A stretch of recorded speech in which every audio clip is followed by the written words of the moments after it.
welcome to our Elite Home Tutoring webinar. Thank you for joining us. If I haven't introduced myself to everybody who has appeared, my name is Karen. I am the Associate Counselor here at Plexuss. As you can see, we have our tutor, Christine. She is a one-on-one SAT tutor from Elite Home Tutoring. So Christine, would you like to introduce yourself? Would you like to say something to us? Yes, thank you. It's my pleasure to be doing this. We're all on a different wavelength now with working online exclusively for a while. And it's my pleasure. I've been doing online tutoring for quite a while and I really, really enjoy it. I like the outcome.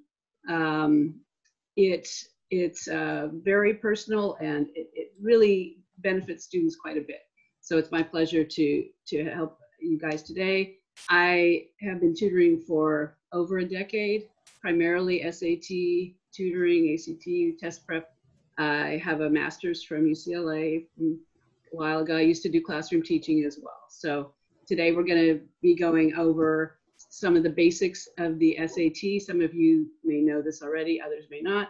Some of you may be at the beginning of your studies. You've already, so bear with us if it's something you already learned. Karen.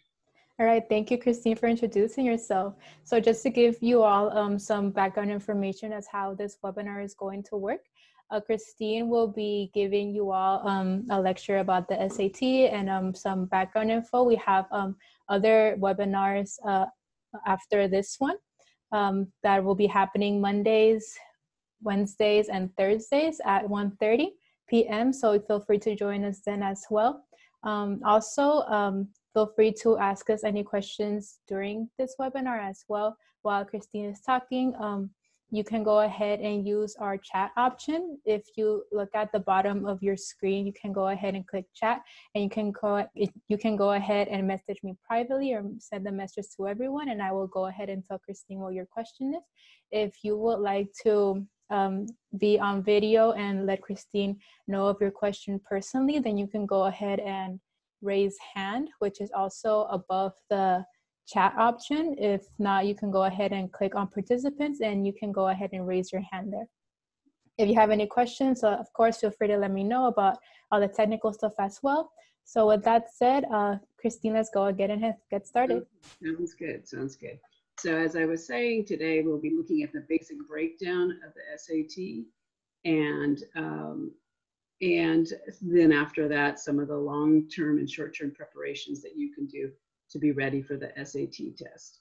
After that, we'll have some questions, and in future Zoom sessions, we'll be going over English grammar techniques, reading and reading comprehension techniques, math techniques, basic techniques to be covered because it's a little bit of a sneaky test. It's not really just testing your intelligence, but it's testing your critical thinking skills, and so preparing you for what to expect on that test.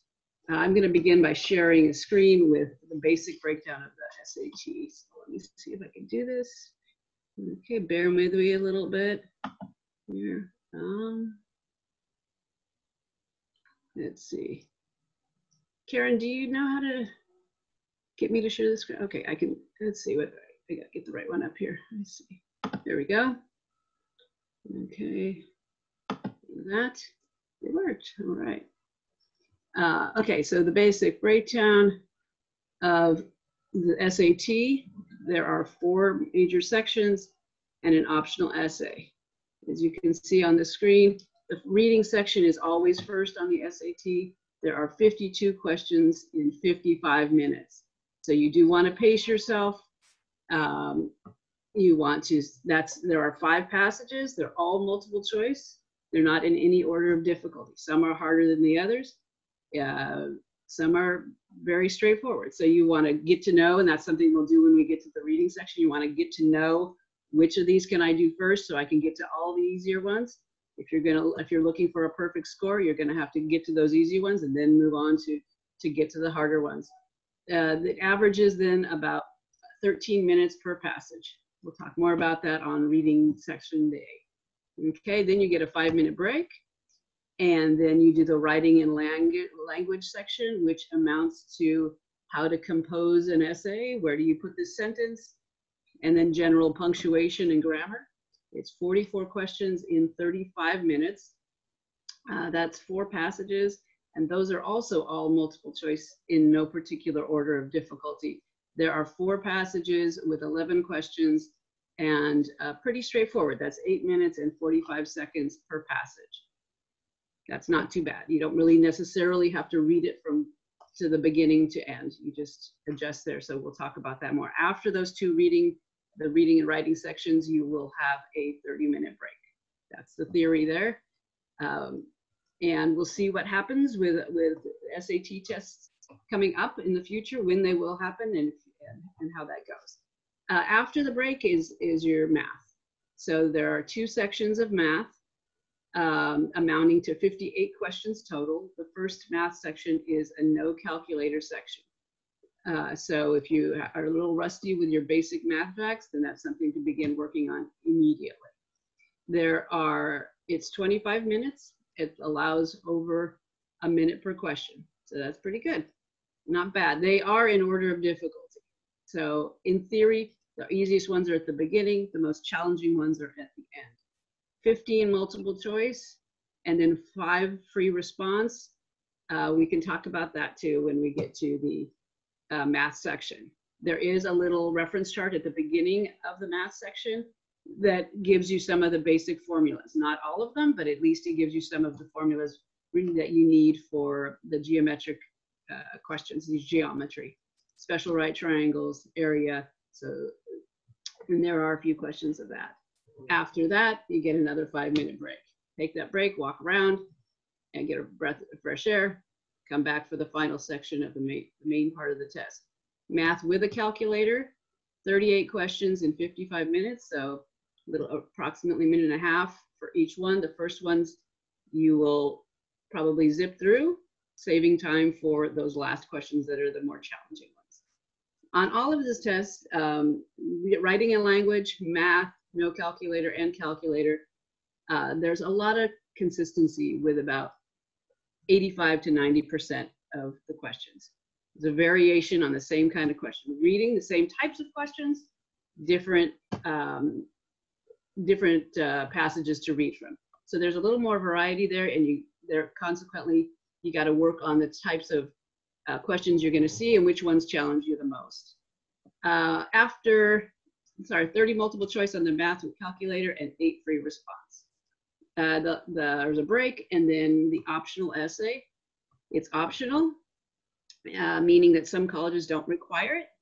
But if you happen to apply to a college that requires it, then you need to take that test again, the whole thing. So my recommendation is to do the essay. Do the essay. Don't make it an option for yourself unless you are 100% sure that every single school you're applying to will not need an essay. Not worth it. That essay is 50 minutes with 1 essay choice. There's no choices there. About the essay, it's not averaged in with the rest of the test. So it's a separate score. So that's good to know.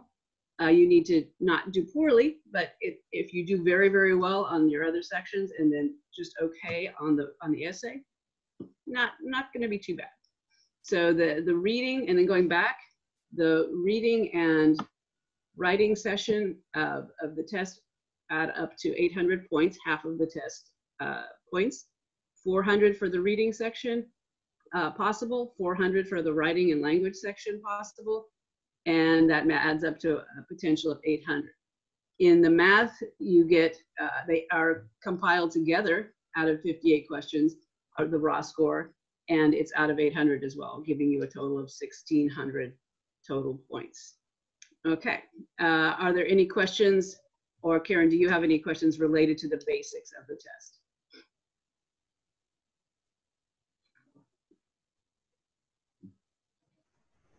All right, so I have a question. Why is an SAT score so important to colleges? Okay, that's very basic. I like that. The SAT scores so far is very important to the colleges because it's one of the factors that they use to see what the student is about.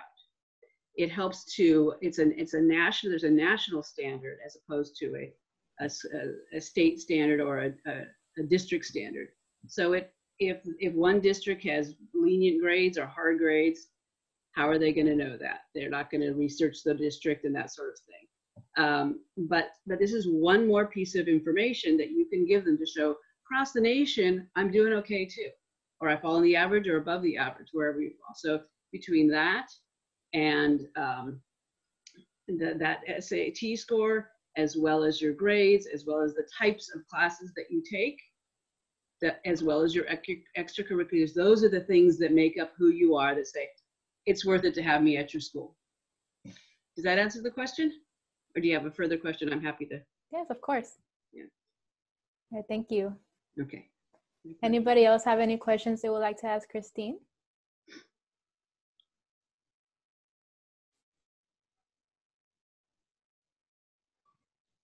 Okay, Christine, I have another question. Absolutely. All right.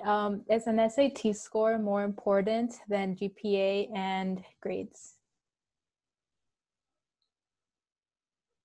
More important isn't the question, I would say. I would say it's not more important. No, it's not more important. If you have a very poor score, then you would want to explain it on your application. I get my grade, whatever it, it's not great, but I mean, it's important. No, the GPA and the types of classes that you take to get those grades is the most important thing. As an aside, for example, the AP tests, which maybe some of you are taking and are going to be given online now for this year. Those AP tests are important, but more important than their score on the AP test is the grade that you get in the AP class. So that you want to be strong, get good grades in the classes you take and make them as challenging as possible, because that's what they look at. You don't want to get a C in your AP class. You can avoid it at all costs. You want to get an A or a strong B in your AP class, even if you don't get a high score on the AP test, because they're not going to ask you for that score on the application. All right, thank you. Yeah, you're welcome. Anybody else would like to ask a question?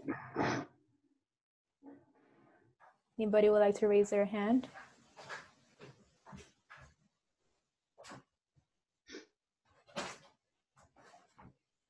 All right, Christine, you can go ahead and continue. Okay, awesome. You're good at this. I think you've done this before. Okay, so let's see. I'm going to switch my screens. If you think of a question, send it to Karen if you will, or if you don't want to wait. Let me stop sharing for a minute. And then let me share again. And share. And okay. Let's see. There we go. Get rid of that. Okay. So long-term preparation for the SAT. Okay. So I have long-term preparation for the SAT, and does this allow me to scroll down? Yes, it does. Okay, good. And here's my short-term preparation for the SAT. Okay. So some of you I don't know what year in school you are, or if you're parents even, and if you are juniors, then you're not you don't have the long-term preparation. You've got the shorter term, depending on when you're taking it. You want to avoid taking it for the first time in your senior year. That's a little crunch time, because by November you got to be sending out your applications. Apologies, I've got a trash truck outside. Perfect timing. Okay. The long-term preparation for the SAT, if you are a freshman or a sophomore, or even before being a freshman, then the first key to your long-term preparation for that SAT is, there are two of them. The first key is read as much as you can in the summer months and years leading up to your SAT testing. Sounds basic, but it's very, very important. If you only read what you need to in school, and you don't, maybe you just go to the Sparks notes and you don't really apply yourself to that, it's going to be hard because there's some very tricky reading comprehension passages, sometimes from the 1800s. So it's just a very, very important thing to do now. This is the best way to develop your critical thinking and problem solving skills, which you'll need to master the SAT. That's what they're looking for. Yes, they're looking for particular, so this is just to let you know, they are looking for a particular kind of knowledge, but they're looking for, is this person going to have critical thinking skills in college? Can they think outside the box? Can they think on their feet? You get that by reading, and I will read the next paragraph here. Start by reading what you enjoy if necessary, then read other types of material that you may enjoy less, including fiction, nonfiction history, social studies, and science-related books or articles. You will be tested on all of these topics on the reading section of the test. So familiarity with the subject matter will help quite a bit, okay? When we talk about the reading section of the test and we go into greater detail as to some strategies for that, I will let you know more about that. They are very challenging passages, so the more you become familiar with those passages, the better. If there's vocabulary you don't know, resist the temptation to just overlook it and look it up. Look up the words. There's a lot of repetition on the test. So, okay, key number 2, take as many difficult classes in high school as you can in all subjects, beginning with your freshman year. Okay, so difficult classes, you want to get good grades in them, but challenge yourself. Challenge yourself. Again, this is the best way to develop your critical thinking and problem solving skills, which you'll need to master all sections of the SAT. Okay, challenge yourself also to get to a pre-calculus or calculus math class by the beginning of your junior year. So that means the math material you'll need for the SAT will be covered by that time you've completed Algebra 2 and Trig. I'm going to stop for a second and ask, since we've got that trash in the background, do you guys have any questions? Just to stop right now and wait for that trash truck to pass with the 2 key ideas that I've given you so far.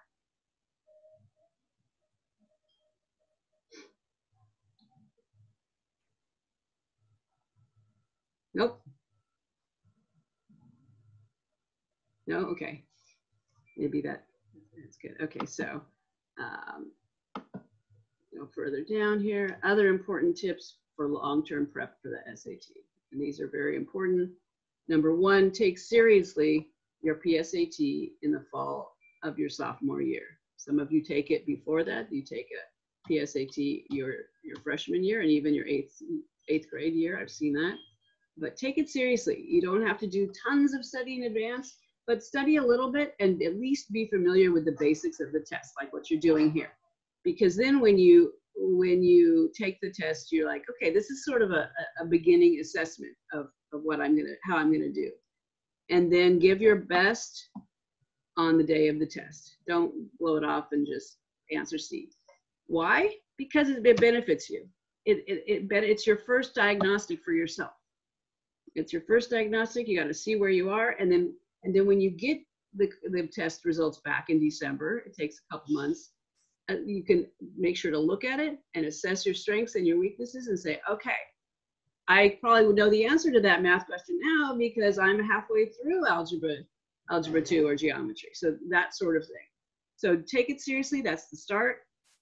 And then the second important tip for long-term prep is by the end of your sophomore year, take a diagnostic test available online through the College Board website and make a plan for regular SAT study over the summer, yes, summer of your sophomore year, in order for you to be prepared to take your first SAT by sometime the end of summer and December of your very busy junior year. The goal, I recommend that the goal is to put your time in, get tutoring for extra help over that summer, because by the time you hit AP time, your junior year, it's really, really busy. And the happiest students have been the ones that have kind of ruined their previous summer a little bit, but they were done by December of their junior year. And then they're like, oh, I can focus on my APs and done. and they kind of are prideful toward their other friends and classmates that they're working hard at taking the SAT for the first time. So if you can do that, that's awesome. And let's see here. Number 3. Christine, I believe we have a question. Yes. We have a question from Sai. Which grade is the best time to take the SAT? Yes. Okay. So the goal is, as I was saying, oopsie, as I was saying here, the goal is, let me get that off the screen. Okay.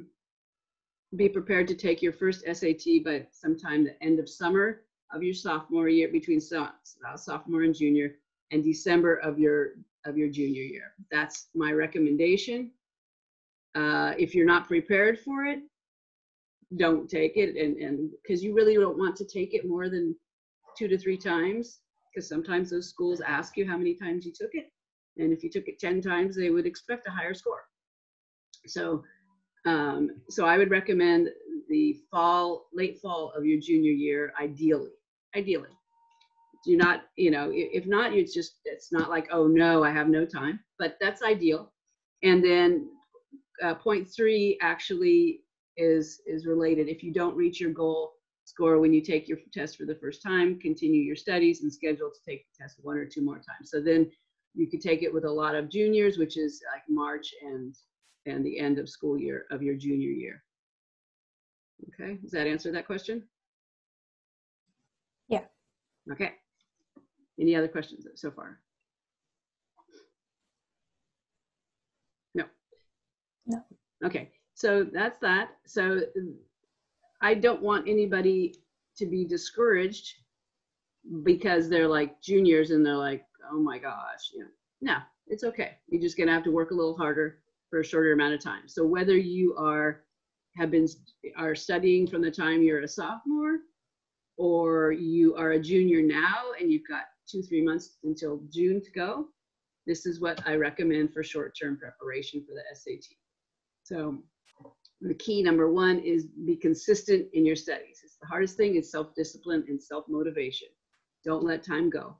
Doesn't matter if you like it or not, just be like the way you would do a workout at the gym. I'm just gonna do this. Keep that in mind. I'm just gonna do this like I do my sports. So practice at least one, here's the key here. Practice at least one section each of the reading and writing and language sections. So the reading and writing and language sections, 6 to 7 days per week until the week of your SAT test. That's not a lot of time, really. That's, like we said, one section of reading is 13 minutes. One section of the writing and language is under 9 minutes. That's 21 minutes. Okay, that's not a lot for that. Take a full, and then for the maths, we're talking maybe do 10 minutes and 10 minutes, however far you get in that time. Time yourself and do it every day. That way you're looking at the test and you become fluent with the test. If you're practicing music, you don't practice once a week. You practice regularly. Take a full practice test each weekend, preferably under test conditions.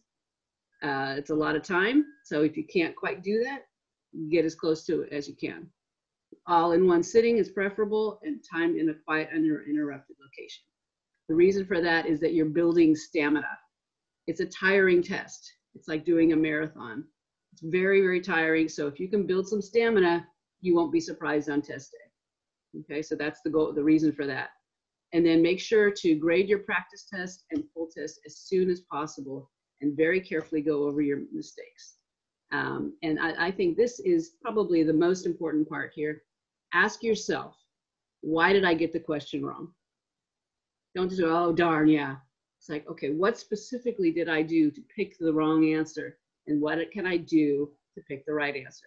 And whether you're doing that alone or doing that with a few friends or a counselor or a tutor, that's what you got to work on every time. In reading, you'd say, was there a word I didn't know the meaning of? Write down that word, learn it, notice why you missed it. Were there context clues you could have used? Did I misunderstand the question? Did I get tricked by the wording of the question? Okay, those are the questions you want to ask. In writing and language, was it a grammar rule I didn't know? then learn it. Find, ask your tutor, ask your teacher, look it up, the College Board, whatever resources you have, use them because it's your test. In math, did I make a computational error? Did I write down 5 + 2 is 8? No, something like that. Did I forget or misuse a formula? Is it something I never learned before or forgot? So those are things, and then you write them, whatever the reason, make a note of why you missed it. And be sure to review those notes before you do another practice session, because that's the way you'll see improvement every single week. Every single week.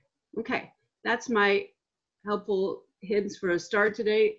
Next time we will take a look at basic, specific strategies for the test, starting with the English grammar and moving from there. Any questions I can address to you guys, or comments? More feedback, the better, because then it's more like a one-on-one or one-on 10 or 20 or 30 session we got going. So that's much more useful. As a reminder, you can go ahead and send me a chat directly. You can go ahead and send a chat to everyone so Christine can see it as well. Or you can go ahead and do the raised hand option if you would like to ask Christine a question directly. In the meantime, Christine, I have a question. Yes. How or when should students start preparing for the SAT? Start to prepare. The first preparation is taking the PSAT. So that's your sophomore year. That's your sophomore year. I'm glad you clarified that. And then by the end of school, the sophomore year, take a diagnostic, get it from the College Board, and then start studying that summer. I know you might have internships or other things going in the summer, but at least take some time so that you're not going into your junior year just starting to study. That's ideal. Yeah. All right, perfect. And we do have a raised hand from Ben. Ben, would you like to go ahead and ask the question to Christine? Yeah, hey Christine. So I'm a sophomore and I took the PSAT this fall. I just wanted to know, is the PSAT, like, do colleges take that into consideration at all? No, you don't give it to them at all. No. Okay. Yeah. Thank you. And you can, regarding that, you can expect that your general SAT score will be about, without much more preparation, will be about 100 points higher than your PSAT. That's sort of the general rule there. So if you're wondering. All right, thank you. You're very welcome, Ben. Anything else? Karen, you have any frequently asked questions? You asked one. So. Yeah. Well, you mentioned the PSAT. Is it mandatory to take the PSAT? No. Okay. No. The nice thing about the PSAT is that when you get the results in December, if you go online, you log in and go online, and it actually gives you a copy of the questions you missed, not just the answers, but so you can read them and read the explanations for why you picked the wrong answer. So super helpful, super, super helpful. When I'm working with new students, that's where we normally start. Like, let's pull up your PSAT, let's look at which kind you missed, and then we do a diagnostic from there. So that's a great starting place, because it categorizes your answers. So algebra, geometry.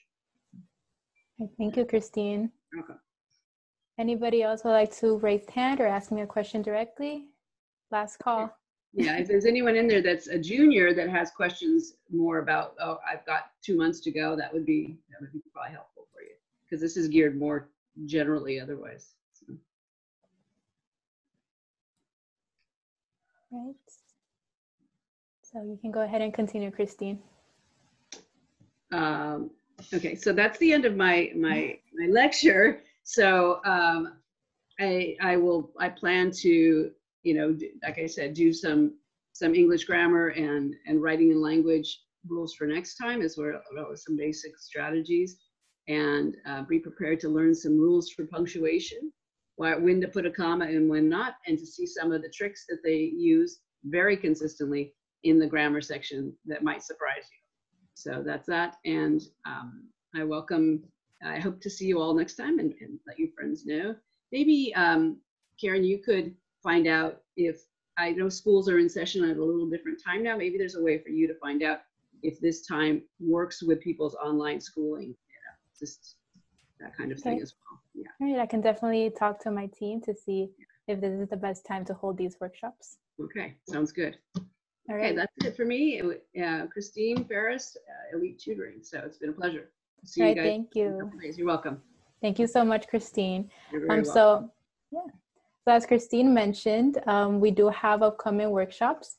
The next workshop is going to be held on Wednesday at 1:30 p.m. Pacific Standard Time. So we hope to see you all there, and thank you all for joining us on our first Elite Home Tutoring session. Bye, everybody.